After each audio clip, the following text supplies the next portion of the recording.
Good morning everyone. Today we are going to discuss about the computer architecture subject. In last video we have discussed the first unit, first of topics. In that video we have discussed about the what are the functional units available in the computer and how they are working. All those things are discussed in the first video. In that continuation, today we are going to discuss about the instruction formats available in the computer and what are all the addressing modes in a computer architecture, and we are going to discuss about RISC and CISC computer systems. Myself or Punita Gauri, Assistant Professor of Computer Science at Engineering Department in Erode Singodar Engineering College, Perundurai, Tudupati. First one, instruction format. So in computer every operation is performed using the instructions given to the computer. So based on the instruction given to the computer going to respond to the programmer or user. All those instructions having the specified format, and instructions are specified with the instruction fields. First one, opcode and address and mode. In this, opcode means operation code, which specifies the operation to be performed by the computer. So opcode specifies the what is the operation to be performed by the computer. And the next one, mode. Mode means which type of addressing mode we are using. So in this instruction, which type of addressing mode we are going to use is specified in the mode field. Next one, address field. Address field specifies the memory address or location where the result is going to be stored or where the source operands are available. So all those things are specified in the address field. So based on this address field, we can further classify the instruction as 4 different types, which means here we are going to divide or classify the instructions based on the number of address fields available in the instruction. If the instruction is having 3 address field, then it comes under the 3 address instruction. 2 address instruction contains only 2 address fields. 1 address instruction contains only 1 address field. 0 address instruction contains only the opcode, not any address field. This can be clearly given by this pictorial representation. In 0 address instruction, there will be only one opcode is available in the instruction. There is no address field or mode of address in the 0 address instruction. Next one, we are having 1 address instruction. In 1 address instruction, there will be only one address field, which may be a source operand or destination operand, whatever it may be, but we should have only one address field. The next one, in 2 address instruction, we are having 2 different address fields, and 3 address instruction we may have 3 different address fields. And then in all those instruction, opcode is same because opcode specifies the operation. So opcode won't be changed, but the number of address fields available in the instruction can be changed. So based on the number of address fields available in the instruction, we can classify the instruction as 4 different types. So first one, 3 address instruction. In 3 address instruction, we are having the opcode and then destination and then source operands. In destination address field, after doing the operation, the result is stored in the destination field. So this destination field specifies where the result is to be stored, and source 1, source 2 operands are the source operands, so where the operation is to be performed. For example, if we are having an addition operation and a comma b, and the result is to be stored in a register called R1, means we can use the 3 address instruction as add. Here add is the opcode, and then R1. R1 is the destination address field, and A comma B. A comma B is the source operands A and B. So the value of A and B is added and the result is stored in the field called R1.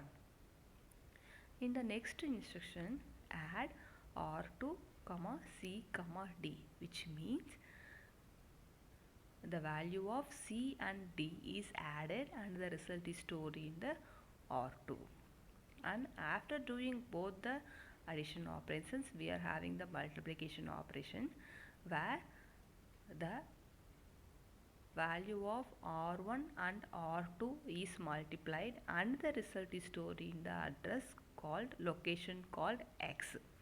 So in the location of X we are having the multiplication of R1 and R2. So this is the example for 3 address instruction. Next one, 2 address instruction. In 2 address instructions we are having the opcode and destination or source operand 1 and next one source operand 2. So in the destination or source 1 means here the same location can be acted as a source operand and also the destination operand. Here we are having the example. So move of R1 comma A, which means the contents of the memory location A is moved to the register R1, and next instruction is add of R1 comma B, which means the value of R1 and B is added and the result is again stored in the value R1 itself. And in the next fourth line of instruction we are having add of R2 comma D, which means the value of R2 and D is added and the result is stored in the same register R2. Here the overwriting process is executed, which means the contents of the R2 is erased and the new result value is updated in the R2 register. So here we are doing the overwriting process. The old contents are deleted and the new contents is written into the destination field. So this is the example for 2 address instruction. The next one address instruction. One address instruction means we should have only one address field or one operand field. And how the one address instruction are executed means by using the another register called accumulator. Here we are going to use one special register called accumulator and the result should be stored in the accumulator, which means load. Here we are having the example called load of A. So the value of A is loaded into the accumulator. Add B means the value of B is added with the accumulator value and the result is again stored in the accumulator itself. So now the accumulator contains the addition of A and B. So the first line of instruction specifies load of A, which means the contents of A is loaded into the accumulator. Add B means the value of B and the accumulator, both the values are added and the result is again stored in the accumulator itself. Store T. Here we are going to do the store operation. Store operation means the accumulator value is stored into the location T. So the operand value T. So in the T location we are going to store the accumulator value. Then here we are loading the another value C, load C. So this C value is loaded into the accumulator. Add D means C and D is added and the value stored in the accumulator again. Multiply T, which means already the accumulator is having the addition value of C plus D and this is multiplied with the accumulator and multiplied with the T value and the result is again stored in the accumulator. Store X means accumulator value is stored back into the operand called X. So this is the example for one address instruction. So in one address instruction, here we are using the special register called accumulator. The next one, here we are next one, zero address instruction. Zero address instruction means there won't be any address field. So by using the stack, so stack is also one of the data structure used to store and manipulate the data. So by using the stack, we are going to do the operation. So here we are going to do push and pop operation so that we can access the data and do the operation. So this is the example given. So push A means, so before that all the operations are performed on the top of the stack only. So that can be specified by TOS. TOS means top of the stack. Okay. First we are going to push the value of A, which means we are going to move the value of A into the top of the stack and push B. Push B means we are going to add both the we are going to push the value of B onto the top of the stack, and add means we are going to add both A and B, and again we are going to push the value of C and push the value of D, and again going to add C and D. So A plus B into C into D. So all these values are multiplied and the result is again stored back into the variable called X. So this is the stack operation or zero address instruction using the stack operation. So in 3 address instruction and 2 address instructions we may use some registers, general purpose registers and operands locations, but in one address instructions we are using the special register called accumulator. In zero address instructions we may use the stack for doing any arithmetic operations. So these are all the instructions types. So and then instruction formats also discussed. Now we are going to move on to the next topic called addressing modes. So what is addressing mode?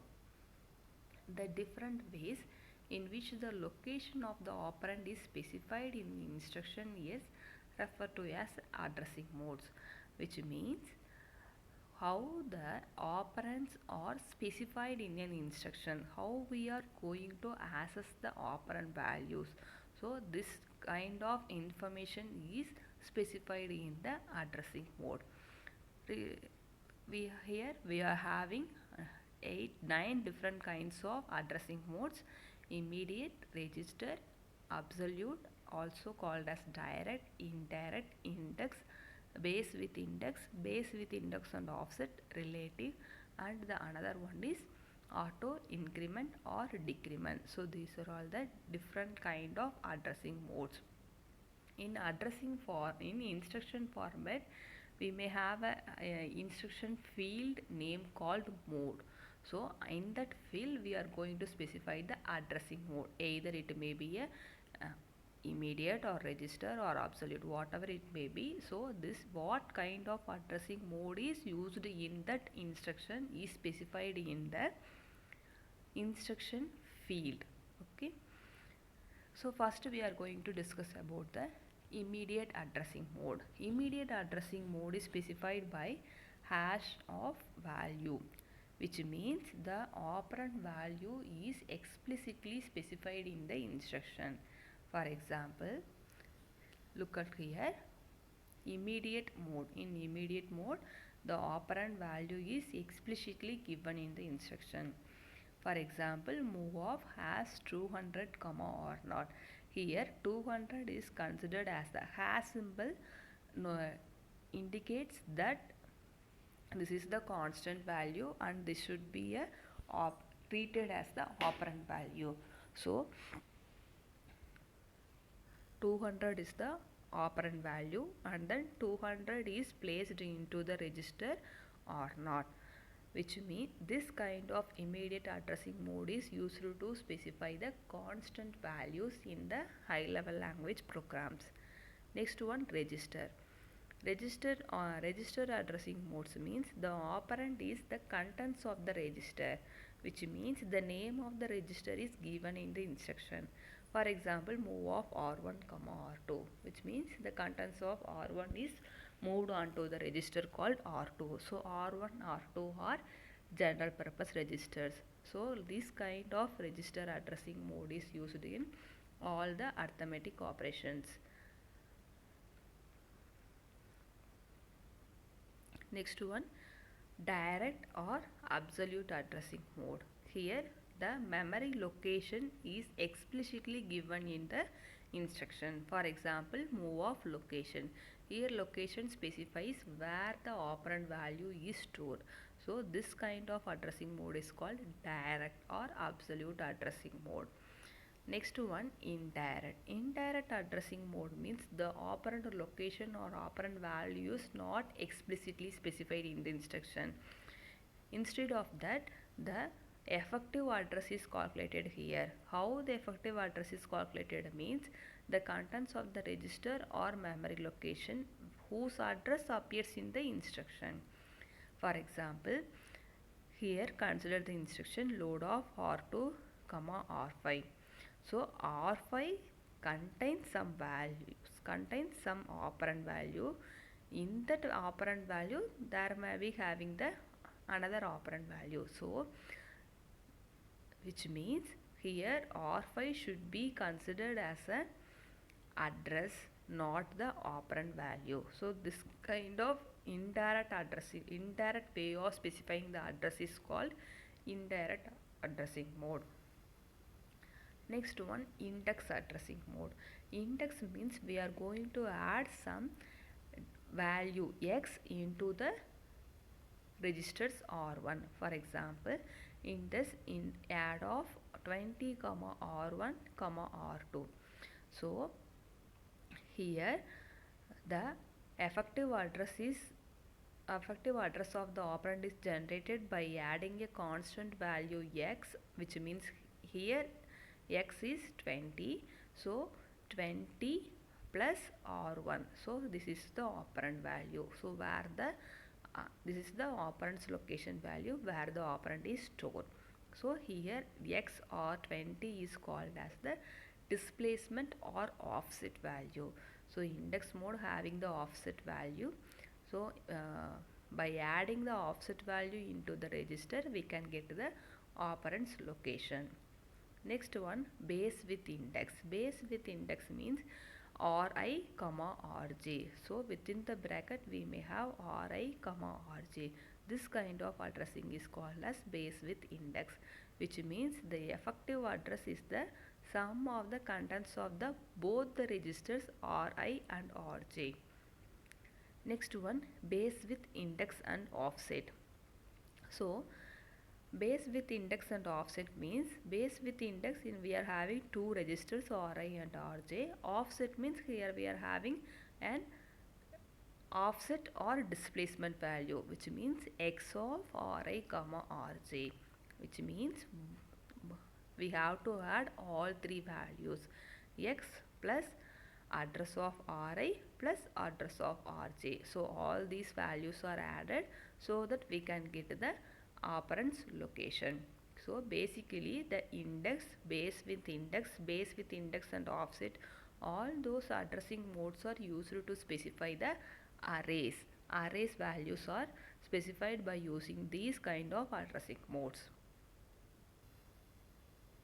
Next one, relative addressing mode. In relative addressing mode, the effective address is determined by the index mode using the program counter. So program counter PC holds the address of the next instruction to be executed by the processor. So PC always holds some address which is to be executed by the processor. So this program counter value is added with the some constant value. So this kind of addressing mode is called relative addressing mode. And the last one, auto increment and auto decrement mode. In auto increment, the effective address of the operand is the contents of the register specified in the instruction. After accessing the operand, we are going to increment the register value, which is specified by Ri plus.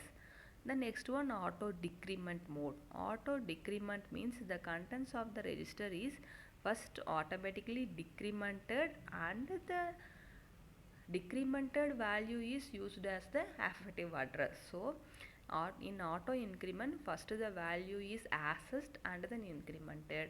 In auto decrement mode, first the value is decremented and the resulting address is used for the operand's address. So these are all the different kinds of addressing mode used in the architecture.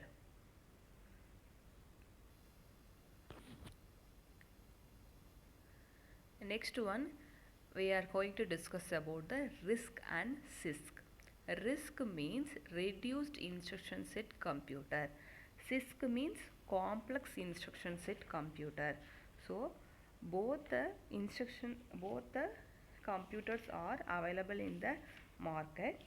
So based on the instructions used in the computer, we are going to classify it as two different types, RISC and CISC. RISC means reduced instruction set computer, which means the instructions are simplified as much as possible, which means every instruction should be completed in one clock cycle. So as much we can reduce the instruction set, we can reduce it as much possible. In complex instruction set computer, we can process the complex instructions. So complex instructions means with those instructions cannot be executed in one clock cycles, because of the instructions is very complex one, complicated one. It may take several clock cycles to complete the instruction. So the computers which is using the reduced instruction is called as RISC. The computer systems which are using the complex instruction is called CISC. So both the computer size used in the microprocessor.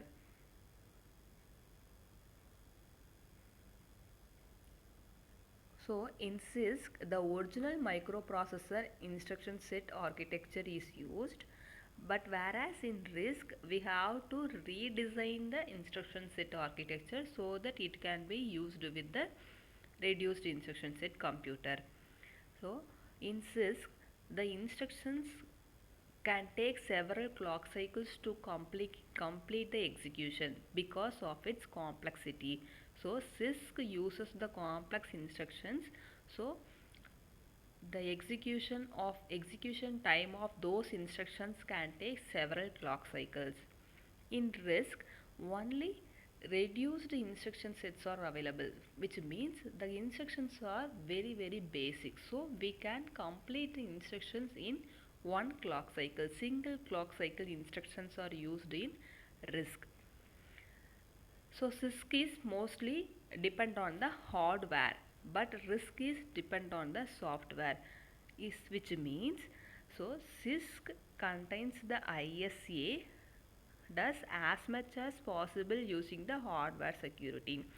So all the instruction set architecture are designed based on the hardware circuits, which means hardware circuits means ICs. Okay, by using the different ICs technologies, we can design the CISC computer systems. But moreover, RISC is based on the software, because the high level compilers can take part of the RISC computer systems in order to reduce the burden of the coding. Okay, so in order to reduce the in order to classify the divide the complex instructions into simplified basic instructions, we have to use the high level compilers. So RISC is based on the software design. In CISC, we have to use the more efficient RAM. So in order to execute the complex instruction, our RAM should be a most efficient one. But in RISC, we can use the RAM is not limited. So CISC uses the complex and variable length instructions, but RISC uses the simple standardized instructions so that it can be completed in single clock cycles. May support and CISC may support microcode, microprogramming, micro instructions, but RISC uses only one layer of instructions. CISC having large number of instructions. RISC having small number of fixed length instructions. CISC uses compound addressing modes, whereas RISC uses limited addressing modes only. So these are all the difference between CISC and RISC. So moreover, we have already discussed in previous video about the basic performance equation. So basic performance equation is the execution time of a processor, T equal to N into S divided by R. So this is the equation we have seen in the last video. T equal to N into S by R. In CISC,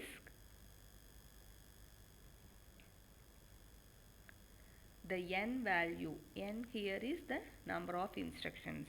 N value may be small, but we have higher value of S. Here S specifies the basic steps for each instruction. So the number of basic steps for completing each instruction. In complex instruction set computer, the N value, the number of instructions may be small, but the S value is large. Whereas in reduced instruction set computer, the N value may be large. For example, we are having the maximum number of instructions, but all those instructions can be executed in one clock cycle. So here the S value may be very small. So in CISC, higher value of N and smaller value of N and higher value of S is used, whereas in RISC, higher value of N and smaller value of S is used. So this is the difference between RISC and CISC. Thank you.